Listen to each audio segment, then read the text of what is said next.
भारत के प्रथम राष्ट्रपति भारत रत्न डॉक्टर राजेंद्र प्रसाद की जयंती पर उत्तर प्रदेश के मुख्यमंत्री योगी आदित्यनाथ ने आज रविवार को लखनऊ स्थित ग्लोब पार्क में उनकी प्रतिमा पर माल्यार्पण कर विनम्र श्रद्धांजलि दी। इस दौरान नगर महापौर सुषमा खरगवाल, पूर्व मंत्री महेंद्र सिंह, एमएलसी अविनाश सिंह समेत कई लोग मौजूद रहे। सीएम योगी ने डॉक्टर राजेंद्र प्रसाद की प्रतिमा पर पुष्पांजलि अर्पित करने के बाद उन्हें नमन किया और कहा कि डॉक्टर राजेंद्र प्रसाद महान स्वतंत्रता संग्राम सेनानी थे। राष्ट्रपिता महात्मा गांधी के नेतृत्व में चले आजादी के आंदोलन में गांधी जी के एक अनुयायी के रूप में पूरे आंदोलन को उन्होंने पग पग पर नेतृत्व प्रदान किया। स्वतंत्र भारत के लिए जब संविधान निर्माण का कार्य होना था, तब भारत माता के इसी सपूत की अध्यक्षता में भारत के संविधान निर्माण में कार्यवाही शुरू हुई और दुनिया के सबसे बड़े लोकतंत्र को यह संविधान बनाने का अवसर मिला।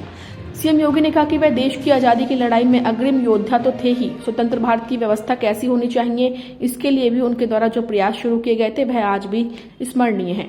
तत्कालीन सरकार के विरोध के बावजूद सोमनाथ मंदिर के पुनरुद्धार कार्यक्रम में उनका भाग लेना प्रयागराज कुंभ जैसे उनके हृदय में बसता था। आज भी हम सब प्रयागराज जाते हैं तो वहाँ किले में राष्ट्रपति का सूट भी है, वहाँ जाएंगे तो उनकी स्मृतियां देखने को मिलती हैं। सीएम योगी ने आगे कहा कि डॉक्टर राजेंद्र प्रसाद भारतीय संस्कृति और परंपरा के प्रबल पक्षधर थे। उन्होंने गांधी जी के मूल्यों को, आदर्शों को अपने जीवन में अपनाते हुए आजीवन उन संकल्पों के साथ आगे बढ़े। उनकी पावन जयंती पर प्रदेशवासियों की ओर से भारत माता के महान सपूत को, उनकी स्मृतियों को नमन करते हुए उन्हें विनम्र श्रद्धांजलि अर्पित करता हूँ।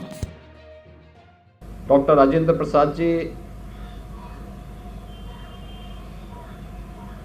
महान स्वतंत्रता संग्राम सेनानी थे। राष्ट्रपिता महात्मा गांधी जी के नेतृत्व में चले आजादी के आंदोलन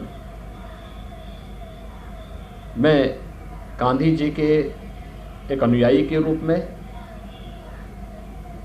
पूरे आंदोलन को उन्होंने पग पग पर नेतृत्व प्रदान किया।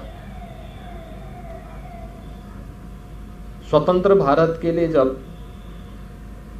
संविधान निर्माण का कार्य होना था, तो भारत माता के इसी सपूत डॉक्टर राजेंद्र प्रसाद जी की अध्यक्षता में ही भारत के संविधान निर्माण की कार्रवाई प्रारंभ हुई और दुनिया के सबसे बड़े लोकतंत्र को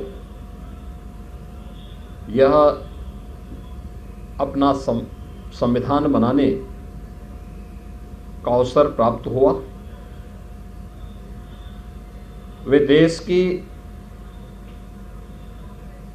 आजादी की लड़ाई के अग्रिम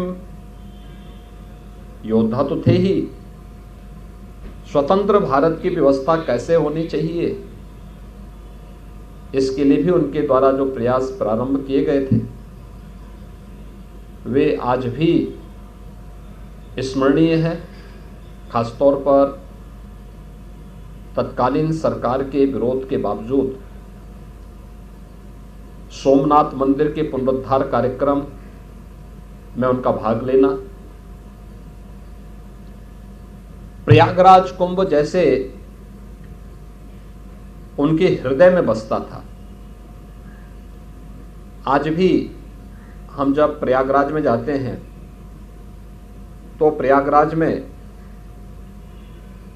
किले में राष्ट्रपति का सूट भी है। वहां जाएंगे तो डॉक्टर राजेंद्र प्रसाद जी की स्मृतियां हम सबके सामने बरबस आ पड़ती हैं। भारतीय संस्कृति और परंपरा के वे प्रबल पक्षधर थे। गांधी जी के मूल्यों और आदर्शों को अपने जीवन में अंगीकार करते हुए वे आजीवन उन संकल्पों के साथ आगे बढ़े। आज उनकी पावन जयंती है। मैं इस अवसर पर प्रदेशवासियों की ओर से भारत माता के इन महान सपूत को, उनकी स्मृतियों को नमन करते हुए विनम्र श्रद्धांजलि अर्पित करता हूँ।